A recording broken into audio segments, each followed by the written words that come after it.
स्वागत है। आज हम प्राचीन इतिहास में दूसरे पार्ट को डिस्कस करेंगे, जिसमें हम ऋग वैदिक काल एवं उत्तर वैदिक काल को डिस्कस करेंगे। तो चलिए हम इसके ब्रीफ डिटेल के बारे में जानते हैं कि ऋग वैदिक काल क्या है और उत्तर वैदिक काल क्या है। इसके प्राचीन इतिहास में यह बहुत ही महत्वपूर्ण है, सभी एग्जाम के लिए बहुत ही महत्वपूर्ण है। जो आने वाले एग्जाम है बहुत ही महत्वपूर्ण है। तो चलिए हम इसमें समझ को विकसित करते हैं, इतिहास के समझ को, ऋग वैदिक काल के समझ को विकसित करते हैं। प्राचीन इतिहास में मैं आपको बताने जा रहा हूं वैदिक काल का इतिहास। वैदिक काल का इतिहास इसलिए हमारे जितने भी भाई बंधु हैं, किसी भी एग्जाम की तैयारी कर रहे हैं, उनके लिए यह वैदिक काल बहुत ही इंपॉर्टेंट है, बहुत ही महत्वपूर्ण है। हालांकि भारत के सभी नागरिकों के लिए, दुनिया भर के लोगों के लिए, कि जान सके कि भारत का गौरव वेदों के बारे में। वेद क्या है? वेद मतलब ज्ञान का भंडार। ज्ञान का भंडार क्या है? वैदिक काल पढ़ने की जो सुविधा के लिए वैदिक काल को जो पढ़ने की सुविधा के लिए वैदिक काल को दो भागों में विभाजित किया जा सकता है। पहला है ऋग वैदिक काल और दूसरा है उत्तर वैदिक काल। जो ऋग वैदिक काल है पहले स्टार्ट हुआ था, इसके बाद उत्तर वैदिक काल आता है। इसका सोर्स है, ऋग वैदिक काल का सोर्स है ब्राह्मण ग्रंथ। अब वैदिक काल के इतिहास में एक जो सबसे महत्वपूर्ण पहलू जुड़ा है वह है आर्यों का आगमन। मतलब आर्यों के आगमन से ही ऋग वैदिक काल का स्टार्ट होता है। मतलब आर्यों का आगमन, बड़ी चर्चा हुई इस पर, आर्यों के आगमन के बारे में बड़े बड़े विद्वानों ने इस पे बहुत चर्चा की है। आर्य मतलब होता है श्रेष्ठ। श्रेष्ठ मतलब क्या होता है? जिनके पास आचरण में, शक्ति में, व्यवहार में श्रेष्ठ था, उन्हें श्रेष्ठ कहते हैं, आर्य कहते हैं। इतिहास के निर्माण में कई चीजों का योगदान होता है, उसमें प्रमुख है अर्थव्यवस्था। अगर आप कहें कि सिर्फ अर्थव्यवस्था ही प्रमुख है, लेकिन ऐसा नहीं है। इतिहास के निर्माण में ज्योग्राफी, भूगोल का बहुत ही महत्वपूर्ण है। अगर आपको कहीं की किसी भी जगह का भूगोल पता है तो आप वहां की संस्कृति समझ सकते हैं, आप वहां का अर्थव्यवस्था समझ सकते हैं, आप वहां कौन सा स्टार्टअप इन्वेस्टमेंट करना है, क्या वहां पे इंडस्ट्री स्टार्ट करना है, किस तरह का वहां पे स्टार्टअप इनोवेशन करना है। तो भूगोल बहुत ही महत्वपूर्ण है, वहां का वातावरण। तो यह समझ सकते हैं कि वैदिक काल का अर्थव्यवस्था, ऋग वैदिक काल में आर्य कहां से आए हुए हैं, ऋग वैदिक काल में आर्य कहां बसे हुए हैं और कहां से आए हुए हैं। जो आर्य बसे हुए हैं पंच नदियों के देश में, सप्त संध्याओं का देश, जो सप्त संध्याओं का देश है वह है अफगानिस्तान से लेकर पाकिस्तान का जो इलाका है, अफगानिस्तान से लेकर जो पाकिस्तान का इलाका है, वो वाला इलाका पंच नदियों के देश कहलाते हैं, सप्त संध्याओं का देश। ऋग वैदिक काल में जो व्यवस्थाएं थी वो कबीलाई व्यवस्थाएं थी, कबीला व्यवस्था थी, मतलब कबीलाई अर्थव्यवस्था थी, मतलब भरण पोषण की अर्थव्यवस्था, मतलब ऋग वैदिक कबीलाई अर्थव्यवस्था थी। ऐसा क्यों है? यह जानने के लिए हमें वहां का भूगोल जानना पड़ेगा। आखिर ये कबीलाई व्यवस्था क्या है, वहां का भूगोल जानना पड़ेगा, अर्थव्यवस्था समझनी पड़ेगी। तो भूगोल पर नजर रखिए, भूगोल पर नजर रखनी पड़ेगी। सप्त संध्याओं वाला क्षेत्र किसी के लिए बहुत उपयोगी नहीं था। जहां पर आर्य बसे हुए थे वो कृषि के लिए बहुत उपयोगी क्षेत्र नहीं था।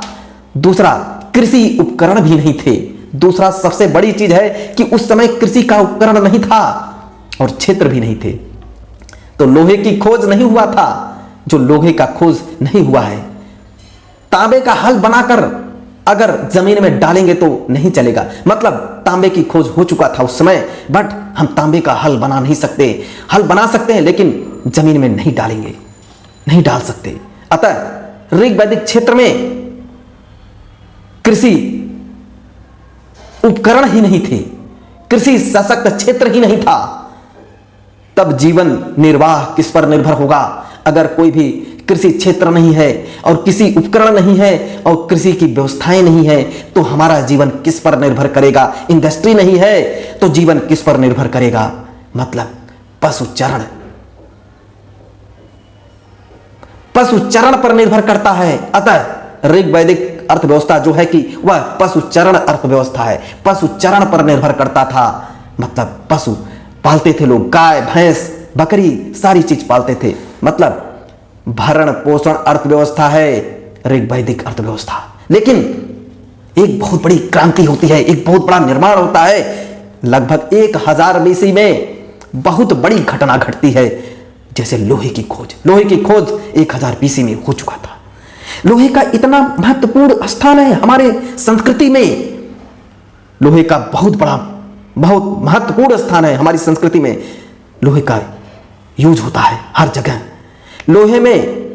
लोहे ने इस देश की तस्वीर ही बदल दी। जो भी निर्माण हुआ आज इस समय मॉडर्न में, लोहे ने इस देश की तस्वीर ही बदल दी। लोहे की खोज पहला साक्ष्य कहां मिलता है? लोहे का खोज धारवाड़ कर्नाटक में पहला साक्ष्य मिलता है, कर्नाटक में धारवाड़ में। इसके बाद उत्तर वैदिक काल का निर्माण होता है, उत्तर वैदिक काल का समय स्टार्ट होता है और यहीं से कृषि अर्थव्यवस्था की शुरुआत होती है। नोट कर लीजिए, यहीं से उत्तर वैदिक काल का स्टार्ट होता है, जहां ऋग वैदिक काल खत्म होता है। इसके बाद उत्तर वैदिक काल का स्टार्ट होता है एंड वहीं अर्थव्यवस्था का शुरुआत होता है, कृषि अर्थव्यवस्था। तो चलिए हम एमसीक्यू को डिस्कस करते हैं। ये क्वेश्चन बार बार एग्जाम में पूछे गए हैं, जो कि आने वाले एग्जाम में भी बहुत ही महत्वपूर्ण है। तो इस वीडियो को 2 से 3 बार जरूर देखिए, आपको वैदिक काल एंड प्राचीन इतिहास में एक समझ विकसित हो जाएगी। इतिहास, एंशिएंट हिस्ट्री के बारे में आपको एक समझ विकसित होगा और आपका जीवन बदल जाएगा। तो चलिए हम एमसीक्यू को डिस्कस करते हैं, जो कि बार बार एग्जाम में पूछे गए हैं क्वेश्चन। तो चलिए हम डिस्कस करते हैं। फर्स्ट है, उपनयन समारोह से तात्पर्य है। उपनयन समारोह से जो तात्पर्य है, बच्चे को पवित्र जनेऊ धारण कराया जाता है। एक गणना पर्यवेक्षक 3/7/2016 में एग्जाम में यह आ चुका है। नेक्स्ट है, वैदिक काल में स्त्रियों की स्थिति थी। जो वैदिक काल है, ऋग वैदिक काल है, उसमें स्त्रियों की स्थिति थी उच्च। मतलब उन्हें जीने के लिए अपने अकॉर्डिंग वो जी सकती थी, सबसे उच्च व्यवस्था थी। नेक्स्ट है, 4 वेदों में प्रथम वेद है ऋग्वेद। आंसर ऋग्वेद। यूपीएसआई में पूछा है क्वेश्चन। चारों वेदों में हमेशा पूछा जाता है कि वेदों में प्रथम वेद कौन सा है? ऋग्वेद। याद रखिए, पहला जो वेद स्टार्ट हुआ था वो ऋग्वेद है। नेक्स्ट है, भारत में मूर्ति पूजा शुरू हुई थी। जो मूर्ति पूजा शुरू हुई थी भारत में आर्यों के काल से पूर्व ही, जब आर्य नहीं आए थे, आर्यों के काल से पूर्व ही, मतलब ऋग वैदिक काल से पूर्व ही मूर्ति पूजा स्टार्ट हो चुका था। नेक्स्ट है, पूर्व वैदिक काल में समाज के विभाजन का आधार था पेशा। जैसा काम करोगे उसी तरह से समाज का विभाजन किया जाता था पूर्व वैदिक काल में। नेक्स्ट है, सत्यमेव जयते शब्द कहां से लिया गया है? Uttar Pradesh UPP computer operator में एग्जाम में पूछा गया है, सत्यमेव जयते कहां से लिया गया है? मुंडक उपनिषद से लिया गया है। मुंडक उपनिषद से लिया गया है। नेक्स्ट है, सबसे पुराना हिंदू महाकाव्य है रामायण। जो हमारा हिंदू महाकाव्य है वह रामायण है। यूपीएसआई 2011 में पूछा गया है, सबसे पुराना हिंदू महाकाव्य है। नेक्स्ट है, भारत में मूर्ति पूजा प्रारंभ होने के लगभग से संकेत है आर्यों के काल से। जो मूर्ति पूजा प्रारंभ होने का जो संकेत मिलता है आर्यों के काल से ही मिलता है कि भारत में मूर्ति पूजा होती है। आर्यों के दर्शन और सिद्धांतों की व्यवस्था क्या था? उपनिषद। यूपीएसआई 2001 में पूछा गया है क्वेश्चन और बार बार एग्जाम में कई बार पूछ चुके हैं, जो कि यहां पे नहीं दिया है। वह सामाजिक प्रथा जो केवल ऋग वैदिक काल की सिंबॉलिक थी, दहेज प्रथा। नेक्स्ट है, वैदिक काल में वह अनाज जिसके लिए व्रीहि शब्द का प्रयोग किया गया था। व्रीहि जो शब्द है उसका अर्थ होता है चावल। मतलब वैदिक काल में उस समय उस संस्कृत का व्यवस्था थी, तो संस्कृत का जो उस समय था व्रीहि का मतलब होता है चावल। यूपीएसआई बैच में 2017 में पूछा गया है व्रीहि। सत्यमेव जयते जो वाक्य है उद्धृत है, मतलब किससे बना हुआ है? जो सत्यमेव जयते मुंडक उपनिषद से ही गणना पर्यवेक्षक में पूछा गया है। वेदों के गद्य प्रकरण कहलाते हैं ब्राह्मण। वेदों के जो गद्य प्रकरण है वो कहलाते हैं ब्राह्मण। कनिष्ठ सहायक में 31/5/2015 में पूछा गया है। और कई भी एग्जाम में बार बार पूछे गए हैं क्वेश्चन। तो इस वीडियो को 2 से 3 बार जरूर देखिए, आपको एक क्वेश्चन रट जाएगा और आपको समझ विकसित होगा एंशिएंट हिस्ट्री में, वैदिक काल में। आपको कभी घबराहट नहीं होगा, आपको कभी प्रॉब्लम नहीं आएगा। आप इस वीडियो को 2 से 3 बार जरूर देखें।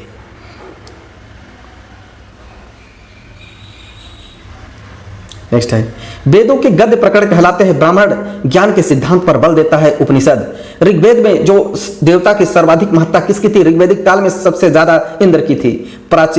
जो प्राचीनतम वेद है ऋग्वेद है, एग्जाम में कई बार पूछे गए हैं। वह भारतीय पुरातन ग्रंथ जिसमें अपराध और अपराधी का जिक्र आता है। अर्थशास्त्र, मनुस्मृति, न्याय, मीमांसा, शतपथ ब्राह्मण और तैत्रीय ब्राह्मण, यजुर्वेद के ब्राह्मण मूल पाठ है। राजस्व लेखपाल में पूछा गया है क्वेश्चन। नेक्स्ट है, ऋग्वेद में निहित गायत्री मंत्र समर्पित है। ऋग्वेद में जो निहित है गायत्री मंत्र सविता को एलडीसी में पूछा गया है क्वेश्चन। सर्वाधिक प्राचीन पुराण है मत्स्य पुराण। उपवेद नहीं है, योग वेद। वैदिक देवता इंद्र के देवता हैं। जो वैदिक देवता है इंद्र के देवता है वर्षा व चक्रवात। जो वैदिक देवता इंद्र के देवता हैं वर्षा और चक्रवात। जूनियर इंजीनियर में पूछा गया है। बृहदारण्यक, मुंडक और तैत्रीय उपनिषद शरीर के धार्मिक ग्रंथों का उदाहरण है। हिंदू धर्म में सोमदेव को पौधों के स्वामी, सोमदेव मतलब पौधों के स्वामी, रोगों के उपचार और धन के दाता माना जाता है। जब सोम है वो रोगों के उपचार, पौधों के स्वामी। ये बार बार एग्जाम में ग्रुप डी आरआरबी में पूछा गया है और आने वाले आरआरबी में junior engineer and loco pilot and other competitive exam के लिए बहुत ही महत्वपूर्ण है। हिंदू धर्म की प्रमुख दार्शनिक विचारधारा है वैशेषिक दर्शन। यजुर्वेद को कर्मकांड ग्रंथ के रूप में जाना जाता है। यजुर्वेद को कर्मकांड ग्रंथ के रूप में जाना जाता है। यजुर्वेद की शाखाएं हैं, 2 शाखाएं हैं। वैदिक ग्रंथों के अनुसार संग्रहित्री का कार्य था कोषाध्यक्ष, खजांची का।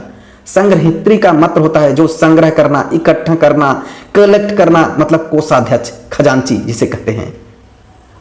हिंदू धर्म में ब्रह्मा देवता का सृजनकर्ता माना जाता है। हिंदू धर्म में जो ब्रह्मा देवता को सृजनकर्ता माना जाता है हिंदू धर्म में, मतलब उन्हीं का ये सृष्टि का निर्माण हुआ है। ब्रह्मा के द्वारा सृष्टि का निर्माण हुआ है।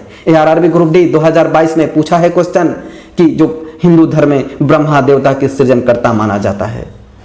ऐतरेय उपनिषद जो ऋग्वेद के ऐतरेय आरण्यक की दूसरी पुस्तक के 4थे, 5वें और 6ठे अध्याय से संबंधित है और इसे सबसे पुराना उपनिषद माना जाता है। ऋग्वेद आरआरबी ग्रुप डी में पूछा गया है क्वेश्चन। तो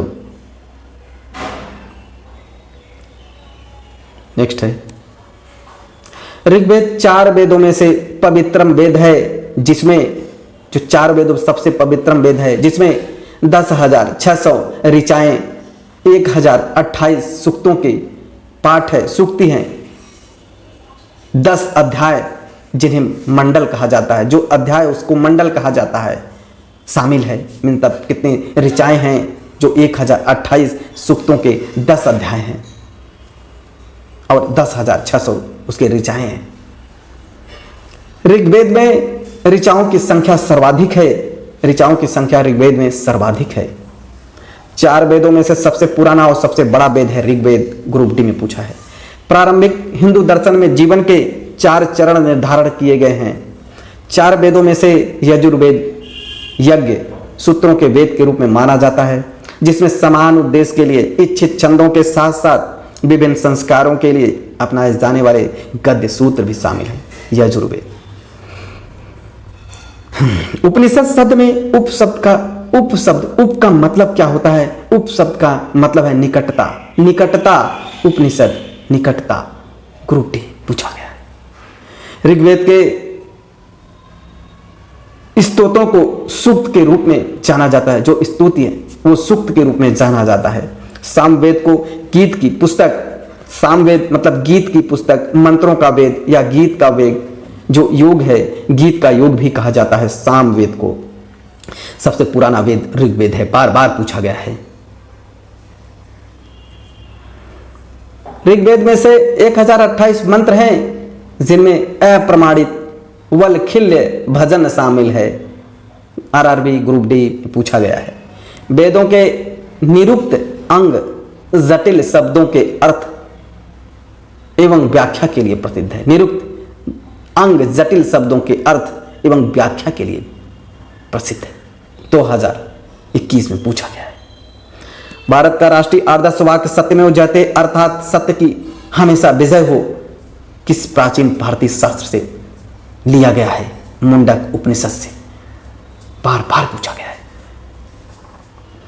धनुर्वेद यजुर्वेद का उपवेद है, इसका संबंध है युद्ध कौशल से।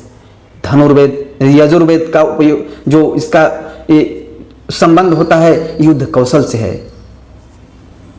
सामवेद में संगीत से संबंधित ज्ञान संग्रहित है। सामवेद में संगीत का निर्माण हो चुका था और ये संगीत से सामवेद में संगीत से ये संबंधित है। बार बार एग्जाम में पूछा गया है। RRB group D and other. वेदों को इंडो आर्यन सभ्यता का सर्वप्रथम साहित्यिक अभिलेख माना जाता है। इसमें शामिल 4 वेदों के नाम ऋग्वेद, सामवेद, यजुर्वेद और अथर्ववेद है। नेक्स्ट है मुंडक उपनिषद अथर्ववेद से संबंधित है। मुंडक जो उपनिषद है अथर्ववेद से संबंधित है। याद रखिए मुंडक उपनिषद अथर्ववेद से संबंधित है।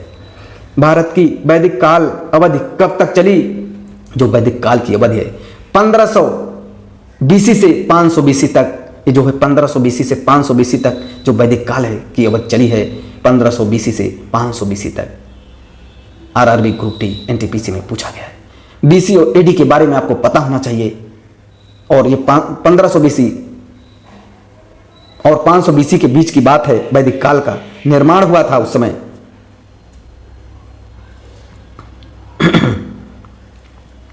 नेक्स्ट है जादुई अनुष्ठानों और वशीकरण के बारे में बताता है अथर्ववेद में। अथर्ववेद में ही जादुई टोना टोटका जादू ये सब उसी समय वशीकरण ये अथर्ववेद में मिलता है। यजुर्वेद में यजुर का अर्थ है बलिदान। यजुर्वेद में यजुर का अर्थ है बलिदान, बलिदान त्याग कर देना। 2017 में एनटीपीसी 2017 में पूछा है। अथर्ववेद में बीमारियों का उपचार किया जाता था। उपनिषद वसुधैव कुटुंबकम शब्द का उल्लेख किया गया है उपनिषद में, महाउपनिषद में।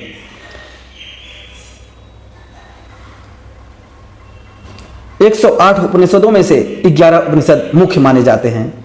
सबसे पुराना उपनिषद है छांदोग्य उपनिषद। छांदोग्य उपनिषद प्रारंभिक भारतीय दार्शनिक के अनुसार प्रत्येक 5 मूल तत्वों से बनी है। जो भी दार्शनिक के अनुसार जो भी वस्तु बना है 5 मूल तत्वों से बना है। RRB loco pilot technical ground and other exam में बार बार पूछे गए हैं। ऋग वैदिक युग में नर देवता पौधों के देवता थे। सोम जो पौधों के देवता नर देवता थे, पौधों सोम को पौधों का देवता माना जाता था। प्राचीन काल में आर्यों के जो जीवों को उपार्जन था, जो भरण पोषण था, मुख्य साधन क्या था? कृषि एवं पशुपालन। प्राचीन कालियों में सबसे ज्यादा पशुपालन था, कृषि तो कर ही नहीं पाते थे। प्राचीन काल आर्यों के जीवन जो उनका जीवन उपार्जन था। पुराणों के 5 लक्षणों का उल्लेख मिलता है। मत्स्य पुराण में अष्टक भी कहा जाता है ऋग्वेद को अष्टक भी कहा जाता है। याद रखिए, एक वेदांग नहीं है स्मृति। वैदिक कालीन प्रशासन में भागदुह अधिकारी था, राजस्व कर जमा करने वाला। जो राजस्व कर जमा करने वाले को भागदुह अधिकारी कहा जाता था वैदिक काल में।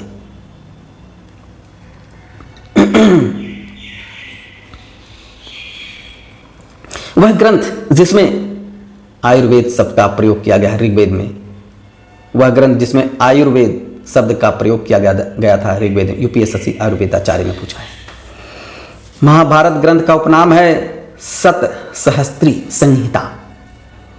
गायत्री मंत्र के नाम से प्रसिद्ध मंत्र सर्वप्रथम मिलता है ऋग्वेद में। ऋग्वेद की मूल लिपि थी ब्राही। ऋग्वेद पर आधारित संकलन है सामवेद। ऋग्वेदिक धर्म था बहुदेववादी। ऋग्वेद काल में जनता विश्वास करती थी बलि एवं कर्मकांड पर। ऋग्वेद काल में बलि और एवं कर्मकांड पर गोत्र शब्द का प्रयोग सर्वप्रथम हुआ था ऋग्वेद में, गोत्र का। ऋग्वेद में सर्वाधिक संख्या में मंत्र संबंधित हैं इंद्र से बार बार इनका नाम आया है। सबसे प्राचीन वेद है ऋग्वेद, वह वैदिक ग्रंथ जिसमें वर्ण शब्द का सर्वप्रथम उल्लेख हुआ है ऋग्वेद में। ऋग्वेद में उल्लेखित यव शब्द किस कृषि उत्पाद हेतु प्रयुक्त किया गया था? जौ माने यौ माने जौ। ऋग्वेद में उल्लेखित प्रसिद्ध 10 राजाओं का युद्ध लड़ा गया था परुश्रवी रावी नदी के किनारे।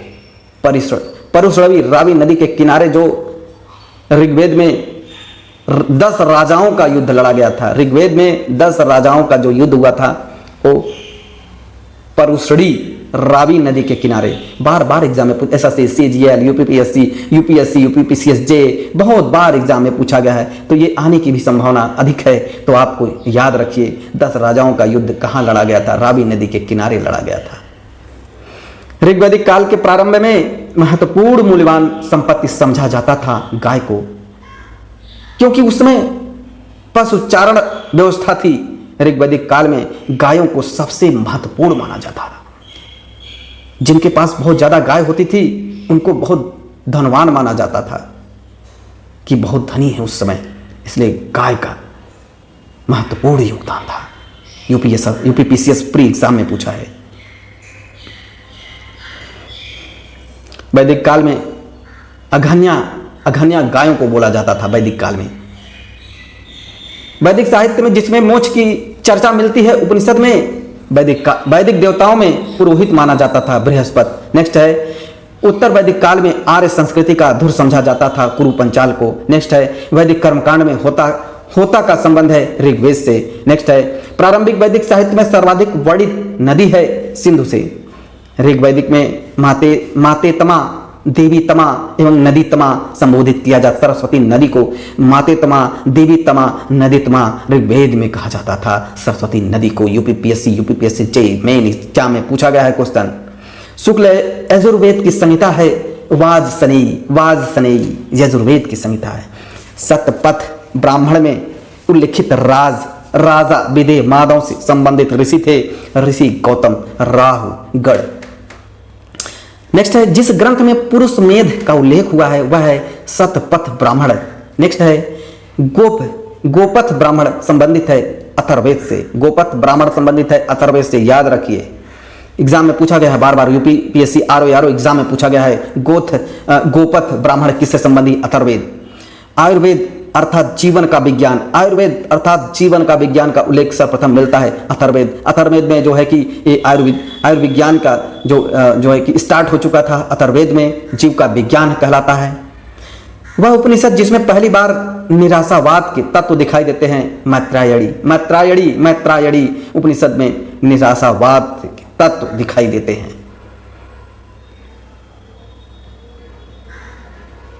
भारतीय प्रतीक पर सत्यमेव जयते लिया गया था। मुंडो उपनिषद में UPPCS J and UPPCS stenographer bar bar exam में पूछे गए हैं। सत्यमेव जयते किससे लिया गया था? जो भारतीय प्रतीक है मुंडको उपनिषद से लिया गया था। जिंद अवेस्ता और ऋग्वेद में समानता है। जिंद अवेस्ता संबंधित है ईरान से। प्राचीन भारत में निशाका से जाने जाते हैं स्वर्ण आभूषण। जो निशाका का अर्थ होता है प्राचीन भारत में वह स्वर्ण आभूषण से संबंधित है। यूपीपीसीएस प्री एग्जाम में पूछा गया है। 14वीं सदी पूर्व का एक अभिलेख जिसमें वैदिक देवताओं का वर्णन है प्राप्त हुआ है बोगज कोई एशिया माइनर। मनुस्मृति मुख्यतया संबंधित है समाज व्यवस्था से। मनुस्मृति जो है कि समाज की जो व्यवस्थाएं हैं यूपीपीसीएस प्री एग्जाम में आरओ एग्जाम में हर जगह बार बार एग्जाम में पूछा गया है। मनुस्मृति मुख्यतः संबंधित है समाज व्यवस्था से। वह उपनिषद जिसमें आध्यात्मिक ज्ञान के विषय में नचिकेता और यम का संवाद प्राप्त होता है कठोपनिषद में। ऋग्वेद में उल्लेख अफगानिस्तान के साथ साथ आर्यों के संबंध का सूचक है कुबा। क्रमो नदी यूपीपीसीएस जे प्री मेन एग्जाम। नेक्स्ट है सर्वाधिक ऋग्वैदिक सूक्ति समर्पित है इंद्र को। सर्वाधिक ऋग्वैदिक जो सूक्तियां समर्पित है इंद्र भगवान को। नेक्स्ट है आर्य शब्द का शाब्दिक अर्थ है श्रेष्ठ। जो आर्य शब्द का श्रेष्ठ कुल से संबंधित है। अर्ध्वर्ग का अर्थ है यज्ञ करने वाला पुरोहित। उपनिषद काल के राजा अश्वपति शासक थे कैकेयी। नेक्स्ट है सर्ग प्रतिसर्ग वंश मनवंतर और वंशानुचरित संकेतक है पुराणों से। भारत का प्रथम विधि निर्माता माना जाता है मनु को। भारत का प्रथम विधि निर्माता माना जाता है मनु को। एग्जाम में बार बार आए हैं। कौशे शब्द का प्रयोग किया गया है रेशम के लिए। रेशम शब्द के कौशे शब्द से प्रयोग किया गया है, यूपीएससी जेईई में पूछा है। क्लासिकीय संस्कृति में आर्य शब्द का अर्थ है, जो क्लासिकल है, जो संस्कृति है, एक उत्तम व्यक्ति, जो आर्य है एक उत्तम व्यक्ति से। ऋग्वेद है स्त्रोतों का संकलन। इतिहास शब्द का उल्लेख मिलता है अथर्ववेद में। भारत जन के नाम पर इंडिया का नाम भारत रखा गया है, यह कहां पे है? ऋग्वेद में इस जन का सर्वप्रथम उल्लेख हुआ है। लौह युग को यह नाम इसलिए दिया गया क्योंकि इस समय के दौरान मध्य पूर्व और दक्षिण पूर्व यूरोप में औजारों का, हथियारों में मुख्य रूप से कांसा की जगह लोहे का इस्तेमाल किया गया। बुरी आत्माओं और बीमारियों से बचने के लिए जादू मंत्र, टोना टुटका, तंत्र मंत्र सब होता था, वो अथर्ववेद में होता था। एसएससी सीजीएल में पूछा गया है 2023 में। 2023 एग्जाम में एसएससी सीजीएल 2023 26/7/2023 को जो एग्जाम हुआ था उसमें पूछा गया है जादू मंत्र, टोना टोटका, तंत्र मंत्र, जो बीमारियां, आत्मा, बुरी आत्मा, अथर्ववेद में मिलता है। आर्यों की मुख्य सामाजिक इकाई थी जन थी। नेक्स्ट है वैदिक, जो उत्तर वैदिक काल में वर्ण मुख्य रूप से खेती, पशुपालन और व्यापार जैसे काम करता था, वो वैश्य करता था उत्तर वैदिक काल में। व्यास नदी का प्राचीनतम नाम विपाशा था। विपाशा नाम जो व्यास नदी का था। नेक्स्ट है वैदिक आर्य सप्त सिंधु नामक क्षेत्र में रहते थे एंड 7 नदियों द्वारा अपवाहित क्षेत्र के साथ नदियों में से एक झेलम नदी है। इसका प्राचीनतम नाम है वितस्ता। सीजीएल में पूछा है। झेलम नदी का उल्लेख वैदिक साहित्य में वितस्ता के रूप में किया गया है एंड सामवेद संगीत से संबंधित है। नेक्स्ट है सबसे पुराना वेद है ऋग्वेद। नेक्स्ट है पुरुष सूक्ति, ऋग्वेद का एक मंत्र संग्रह सूक्त है वैदिक। नेक्स्ट है वैदिक कालीन चतुराश्रम व्यवस्था के अनुसार पारिवारिक अवधि के लिए गृहस्थ पद का प्रावधान किया गया है। नेक्स्ट है वेद ऋषि कपिल का संबंध भारतीय दर्शन के सांख्य संप्रदाय से था। SSC CGL higher secondary level कई एग्जाम में और भी पूछे गए हैं एग्जाम में, जो कि वेद ऋषि कपिल का संबंध भारतीय दर्शन के सांख्य के संप्रदाय से था। ऋग्वेद 10 पुस्तकों मंडलों में विभाजित किया गया है। जो ऋग्वेद है 10 मंडलों पुस्तकों में विभाजित किया है, पाठों में विभाजित किया गया है। एसएससी जीडी में पूछा है। आयुर्वेद उपवेद ऋग्वेद से संबंधित है। ऋग्वेद में ऋषि विश्वामित्र और देवी के रूप में पूजे जाने वाली 2 नदियों के बीच संवाद के रूप में एक भजन है। ये नदियां हैं ब्यास और सतलज। सतलज जो नदी है, ब्यास और सतलज दोनों। अथर्ववेद 20 खंडों का संग्रह है। नेक्स्ट है रावी नदी को वैदिक काल में पुरुषनी के नाम से जाना जाता था। रावी नदी को पुरुषनी नदी। रावी नदी का ऋग्वैदिक नाम है परुषड़ी रावी नदी का ऋग्वैदिक नाम है। नेक्स्ट है वेदांगों के संदर्भ में अनुष्ठान को दर्शाता है। कल्प से कल्प अनुष्ठान को दर्शाता है। नेक्स्ट है एक समय पर वैदिक सभ्यता में राजा को गोपति कहते थे, जिसका अर्थ है मवेशियों का स्वामी। गोपति मवेशियों को स्वामी। एसएससी सीजीएल सीएचएल अभी लेटेस्ट एग्जाम में सब पूछे गए हैं। नेक्स्ट है भारत में वैदिक सभ्यता सरस्वती नदी के किनारे विकसित हुई थी। जो वैदिक सभ्यता है सरस्वती नदी के किनारे विकसित हुई। वैशेषिक दर्शन के प्रतिपादक हैं कड़ाद। एसएससी जेईई सिविल वैशेषिक दर्शन के प्रतिपादक हैं कड़ाद। ऋग्वेद कौशिकी और इतरे ब्राह्मण। यजुर्वेद शतपथ तैतृक ब्राह्मण। सामवेद पंचविश खंडविश अद्भुत चैमिनी। अथर्ववेद गोपथ ब्राह्मण से संबंधित है।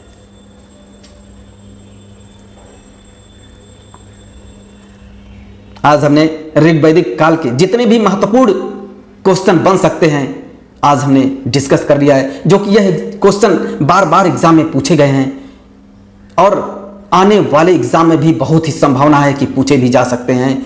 RRB, UPPCS, UP RO and other competitive exam के लिए बहुत ही महत्वपूर्ण है। तो इस वीडियो को 2 से 3 बार जरूर देखें और इतिहास में अपनी समझ विकसित करें। बस यहीं तक। हमारे चैनल को सब्सक्राइब एंड शेयर करें जिससे कि जरूरतमंद लोगों के पास वीडियो पहुंचे